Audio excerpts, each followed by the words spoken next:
Merhabalar, kanalıma hoş geldiniz.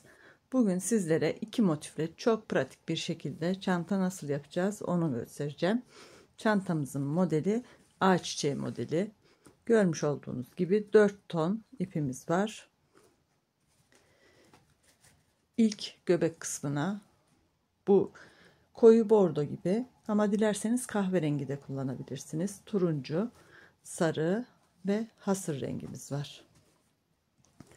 Başlangıcımızı sihirli halka yaparak başlayacağız ve tığ olarak da 3,5 milimetre tığ kullanacağım. Şimdi ilk rengimizle başlıyoruz. Diğer iplerimi kenara alıyorum.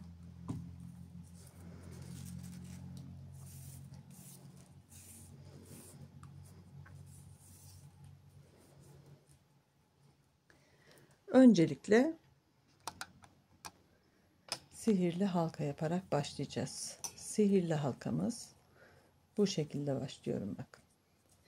İpimin uç kısmı alttan gelecek. Yani parmağımıza aldığımız ip üstte, halkanın içerisinden tığımı geçirdim ve ilmek alıyorum. Hemen bir zincirle sabitledim. Bakın bu sihirli halkamız. Şimdi sihirli halkamızın içerisine önce bir sıra sık iğne yapacağız. Sayısını da şuradan tuttuğum zaman 2, 4, 6, 8, 10, 12, 14, 16 tane sık iğne yapacağız.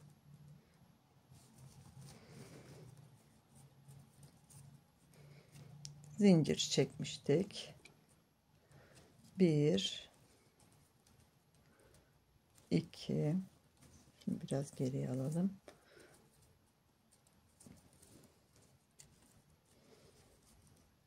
3, 4, 5, 6, 7, 8, 9, 10. Bakın sihirli halkamız açılıyor örerken ama şu uçtan yavaş yavaş çektiğimizde küçülecek. Kağıt ip çok hassas bir ip olduğu için çok sıkı hızlı çekmeyin, yavaş yavaş.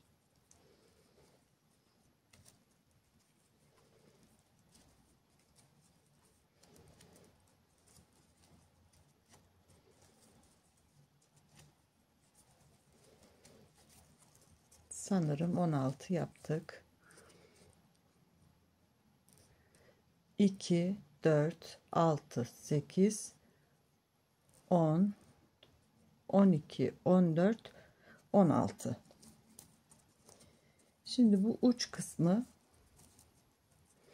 şöyle sık iğnelerimi kaydırıyorum yavaş yavaş. Önce burası 2 katken böyle sıkılaştırın. Çünkü tek kat ipimizi çektiğimizde kopabilir. Ve bu ucu bakın çok nazik bir şekilde çekelim. Bu kısmı sıkılaştırmak için de ilk yaptığım sık iğnenin tepesine batıyorum ve bakın uçta kalan ipimi de aldım parmağımın üzerine. İkisini beraber çekeceğim ve kaydıracağım. Böyle yaptım. Şu uç ilmeği ipi burada tutuyorum arada. 1, 2, 3 ve bir dolama yaptım. 3 zincir çektik. Sıradaki sık iğneye batıyorum. 1, ikili trabzan. Bir zincir, ipi aradan yürütüyorum. Sıradaki sık iğneye batıyorum. 2 2 çekerek ikili trabzan. Bir zincir, sıradaki sık iğnemize batıyoruz ve bu ipi arada yürütüyoruz, temizlemiş oluyoruz. 2 2 Bu şekilde tamamladım. Aralarda bir zincir çekerek en son bir zincir çektim. İlk boşluğa battım ve ilmeğimi kaydırdım. Buradan 1 2 3 zincir çekiyorum. Tığımı doladım. Aynı boşluğa batarak ikili trabzan yapıyorum. 1 2 zincir çektim. Dolamamı yaptım. Bir sonraki boşluğa geçiyorum. 2 ilmeği topladım. 2 ilmek tığımın üzerinde kaldı. Doladım. Aynı yere 2 ilmeği topladım. Tığımın üzerinde 3 ilmek oldu ve üçünü beraber topluyorum. 1 2 tane zincir çektim arada. Şurada yukarı çıktığımız için bu yöntemi yapmadık ama bu şekilde birleşik duruyor zaten, bakın. Tekrar edelim. Sıradaki boşluğa batıyoruz. İlmeğimizi aldık. İkili ilmeği topladık. İkili ilmek tığımızın üzerinde doladık. Aynı boşluktan ilmek aldık. Önce ikili topluyoruz. Sonra üçünü beraber topluyoruz. 1 2, arada da 2 tane zincir çekiyoruz ve sırayı tamamladım. Yine 16 tane oldu. 2 4 6 8 10 12 14 16 sayımız hiç değişmeyecek. 2 zincir çekerek sıramı tamamladım. Burada ipimi kopardım ve şuradan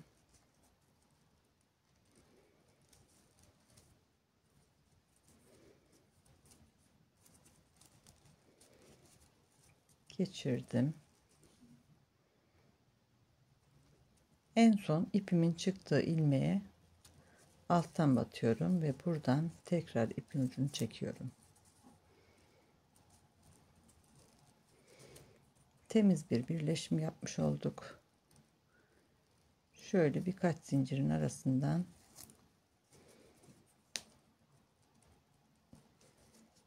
ipi geçiriyorum, zaten üzerine trabzanlar yapacağız. Şimdi geçiyoruz turuncu ipimize.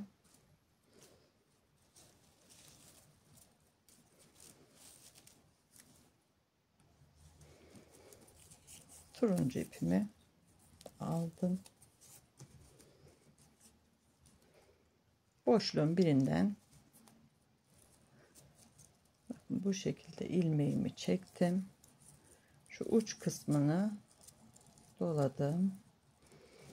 1 2 3 zincir çektim, doladım. Aynı boşluğa batıyorum. 2 ilmeği beraber aldım, ikisi kaldı. Doladım. 2 ilmeği beraber aldım, 3 ilmek kaldı. Burası başlangıç olduğu için 3 ilmek oldu ve topluyorum.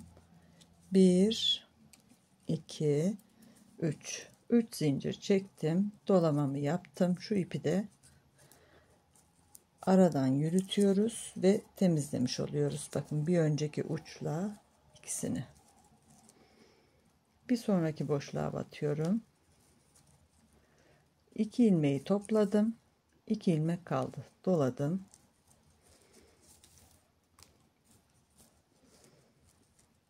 2 ilmeği topluyorum.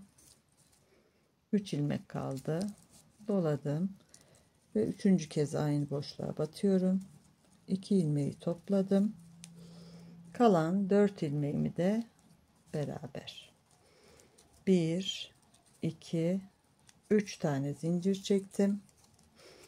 Dolamamı yaptım. Sıradaki boşluğa geçiyorum.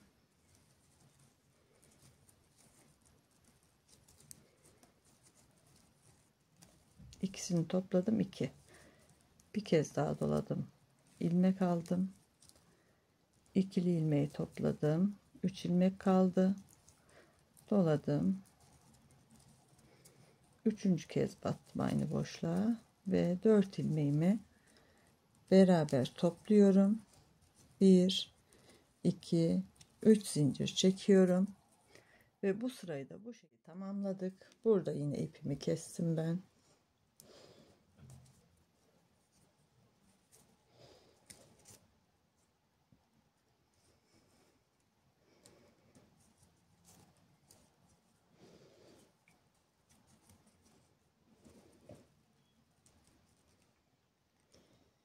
Yine ipimi bir iki defa geçireceğim.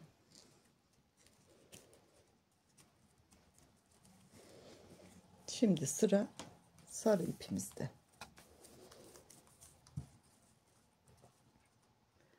Herhangi bir boşluktan yine ilmeğimi alıyorum. Şuradaki baştaki ipi biraz uzun tutuyorum ki hemen ilmeğimiz açılmasın, sağlam olsun. 3 zincir çektim. Aynı boşluğa 2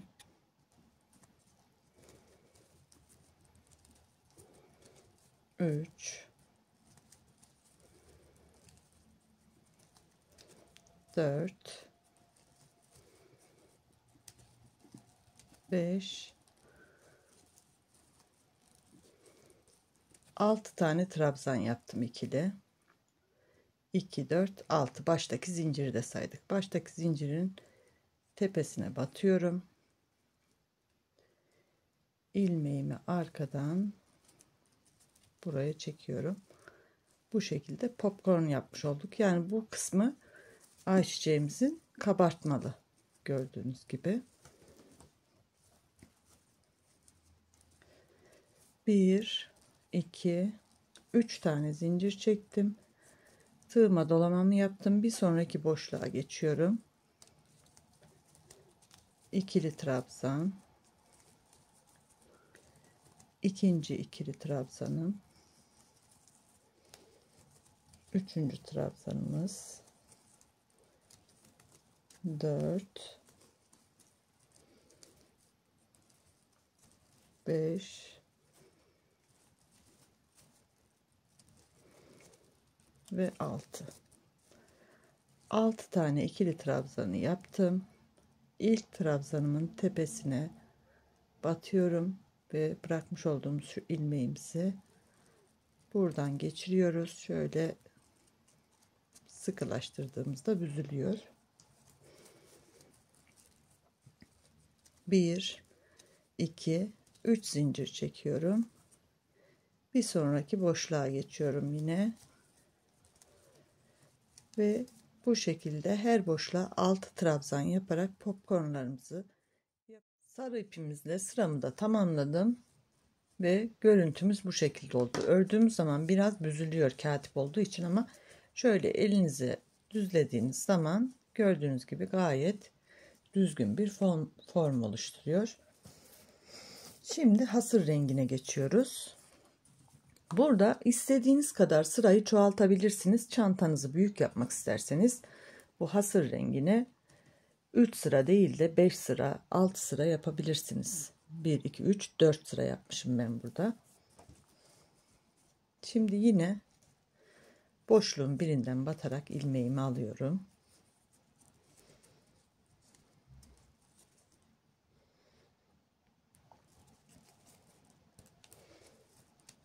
Üç zincirimi çektim. Aynı boşluğa 4 tane trabzan olacak şekilde ilk başlangıçtaki zincirimizi bir trabzan sayıyoruz. 4 1 2 zincir çektim, doladım. Diğer boşluğa geçiyorum. 1 2 3 4 2 zincir çektim tekrar.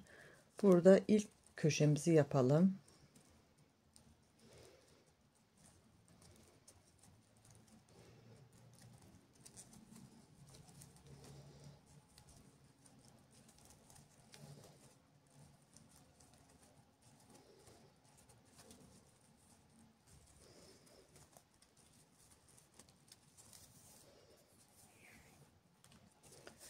Burada bakın 3. yerde 4 tane yine yaptık. Köşeyi yapacağım için 1 2 3 tane zincir çektim köşede. Aralarda 2 zincirimiz var. Burada 3 Aynı boşluğa yine 4 tane trabzan yapıyoruz.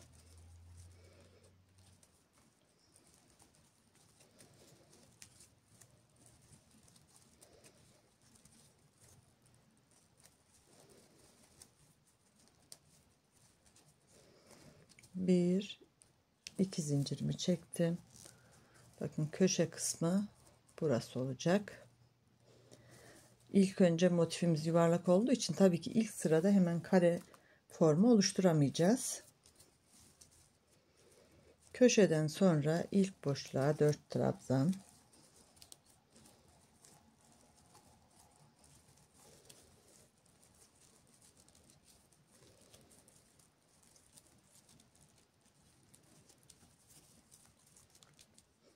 İki zincir.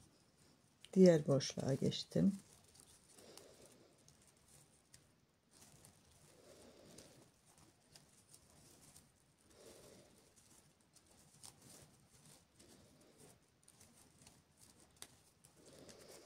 Dört trabzan. Yine arada iki zincir. Bakın köşeden sonra 1 2 ve üçüncü kez 4 trabzan yapıyorum.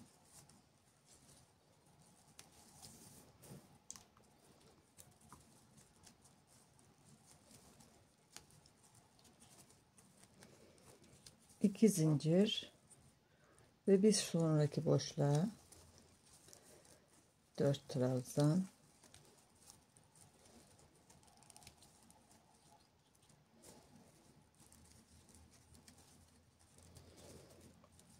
Şimdi burada burası köşe.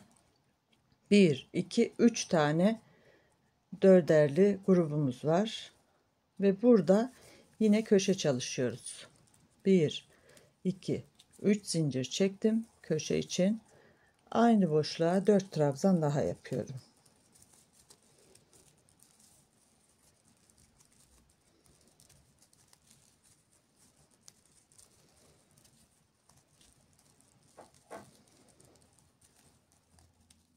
Gördüğünüz gibi her iki köşemizin arasında 3 tane dörtlü grubumuz var. Buradan sonra da bir dörtlü, iki dörtlü, üçüncü dörtlü ve dördüncüye boşluğa yine köşe. 1 2 3 tane dörtlü trabzan grubumuz ve buraya bir köşe, buraya da bir tane dörtlü yapacağız. Burası da 3 tane olacak. Diğer kenarlarda olduğu gibi. Köşeden başlamadım çünkü motifimin birleşim yeri kenarda kalsın istediğim için böyle başladım. Şimdi bu sırayı tamamlıyorum ben ve ikinci sıraya geç. Hasır rengi ipimizle de ilk sıramı tamamladım. En son iki zincirimi çektim.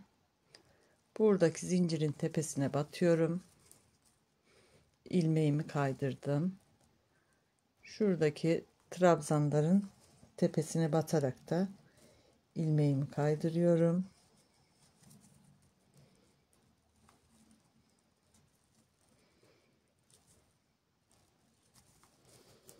Ve boşluğa geldim. Burada yine zincir çekerek yukarı çıktım. Aynı işlemi yapacağız. Sadece köşelerdeki artırmayı tekrar etmek için ikinci sıraya başlangıç yaptım. Bir zincir trabzan sayıyoruz. 2 trabzan oldu.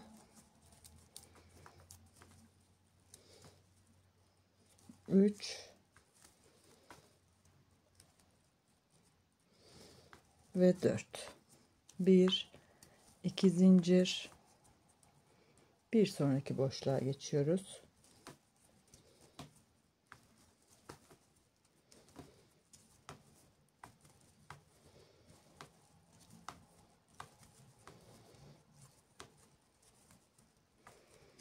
Yine 2 zincir çekiyorum.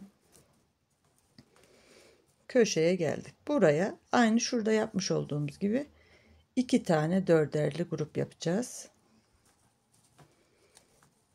1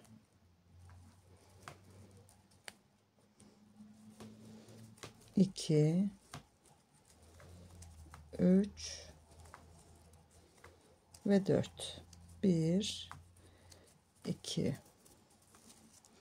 Burada 2 zincir çekiyorum. İlk sırada 3 çekmiştim. Burada 2 yeterli. Gördüğünüz gibi ilk dörtlümüzü oluşturduk. Aynı yere ikinci dörtlü grubumuzu yapıyorum.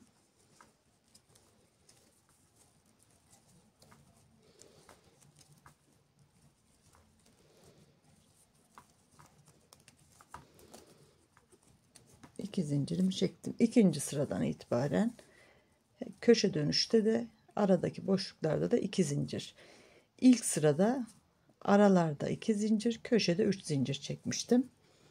Bu şekilde yaparak köşeyi yaptık. Buraya dörtlü trabzan, buraya 4 tane, buraya 4 tane, buraya 4 tane. Yine köşe kısmına geldiğimiz zaman buradaki gibi köşe çalışacağız.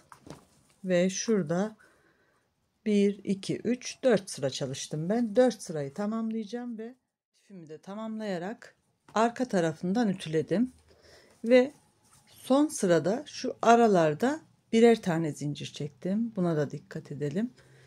Şu normalde diğer sıralarda 2 2 çekmiştim. Dolgu yapacağım için çok küçük olacağını düşündüğüm için en son sırada birer tane zincir çektim. Bakın gayet düzgün oldu.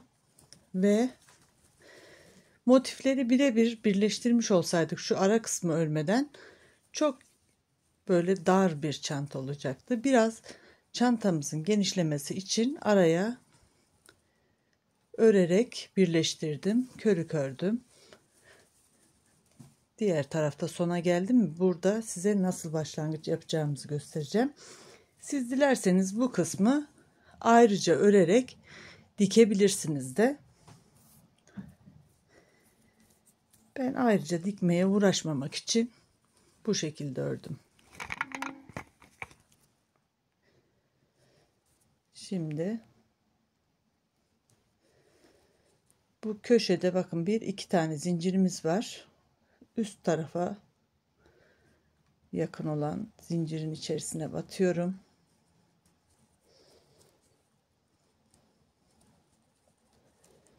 Buradan bir ilmek çıkardım. 1 2 3 4 farklı bir renk kullanıyorum ki çok daha net görünsün, anlaşılsın diye. Şimdi motifimin diğer motifime geçiyorum karşı taraf olarak. Burada da yine bir iki tane zincir var ve yine üst tarafta kalan zincirimin ortasından batıyorum. Batarken şu ipi altta bırakalım. Ve gördüğünüz gibi böyle çektim ve birleştirmiş oldum. Şimdi bu zincire batarak birleştirdik. Diğer zincire geçiyoruz. Ve ilmeğimizi yine kaydırdık. Bakın şu görünen bir ve iki zincirimiz birleştirme kısmına ait. Üçüncüden başlıyorum.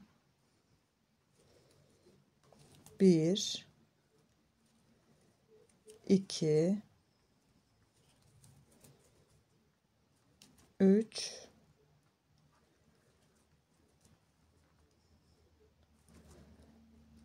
ve 4. Şu da başlangıçtaki zincirimizdi.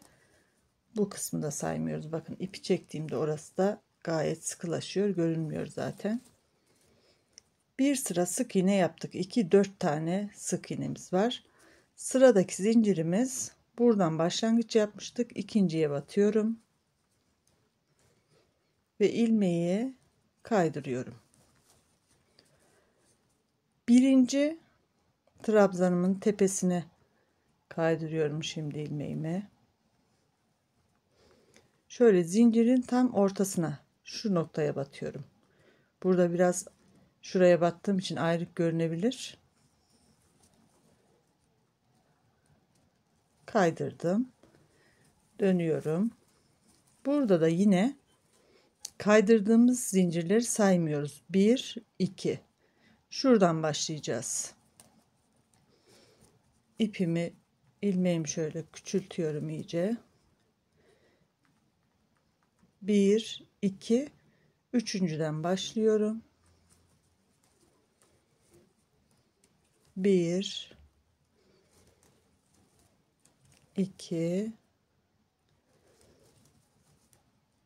3 4 tane sık iğnemi yaptım yine. Geldik karşı tarafa.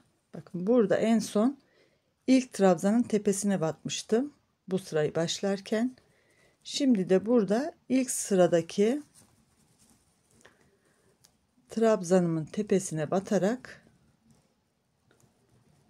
birleştirmemi yapıyorum. Yani aynı hizaya hizalamış oluyoruz. Yaptığımız sık iğneyi başlangıçta ve bitişte. İlmeğimi kaydırdım. Ve bir üst sıraya çıkmak için birinciye battık. İkinci trabzanın tepesine batıyorum. Yine ilmeğimi kaydırdım. 1 2 ilmeği saydım. Üçüncüye batarak sık iğnemi yapıyorum. 1 2 3 4. Burada da başlangıçta ikinci trabzanın tepesine batarak başladık sıramızı.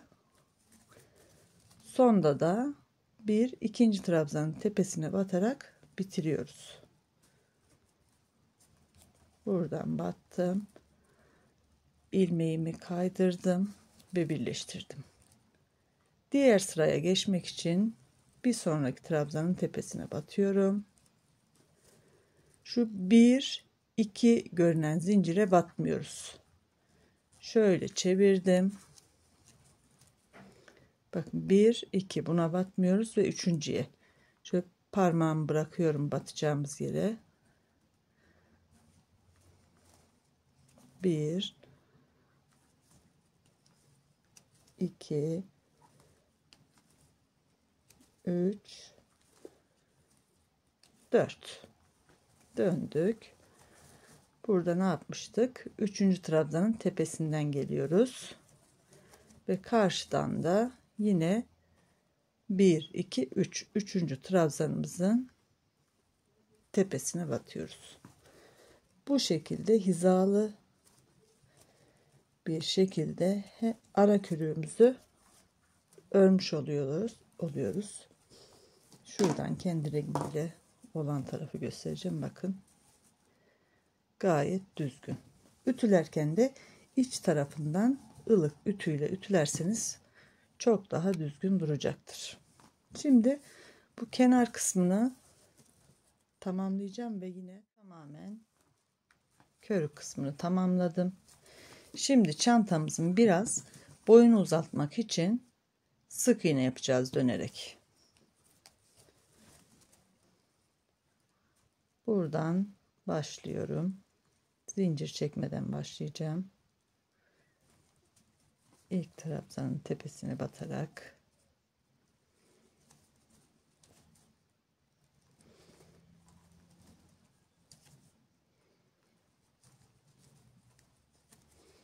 şurada bir zincirimiz var.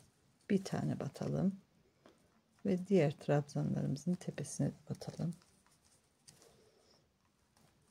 Size böyle biraz gevşek marullama görürseniz buradaki 4 trabzana batarak aradaki boşluğa batmayabilirsiniz de. Yani duruşunu kendiniz ayarlayabilirsiniz.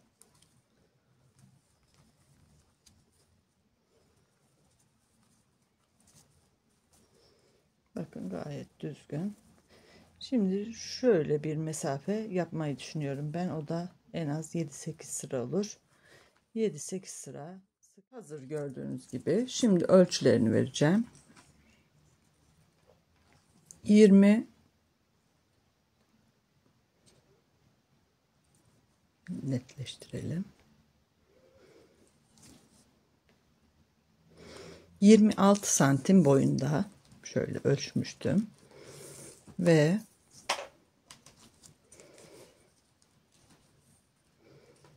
eni de 22 santimetre. Çantama sık iğnemi 8 sıra tamamladım. 2, 4, 6, 8. Uzunluğunu biraz daha uzatmak isterseniz birkaç sıra daha ekleyebilirsiniz. Ağız kısmına hazır satılan mıknatıslı çıtlardan diktim ve kulpunu da kendim örerek hazırladım. Kulpu beğendiyseniz linkini sağ üst köşeye bırakacağım. Oraya tıkladığınız zaman videoya yönlendireceksiniz. Dilerseniz tabii ki hazır kulp da kullanabilirsiniz. Çantamız için hasır rengini 100 gram, diğerlerinden çok az gördüğünüz gibi sadece birer sıra kullanıyoruz. Şurada birkaç sıra, burası da küçük. Yani elinizde renkler varsa tabii onlardan kullanabilirsiniz. 50 gram bile alsanız çok fazla gelir, öyle diyebilirim. Umarım çantamızı beğenmişsinizdir. Bir de çantanıza dilerseniz astar dikebilirsiniz delikli olduğu için. Yapacak olanlara şimdiden kolaylıklar diliyorum. İzlediğiniz için çok teşekkür ediyorum. Bir sonraki videoya dek hoşça kalın. Kendinize çok iyi bakın.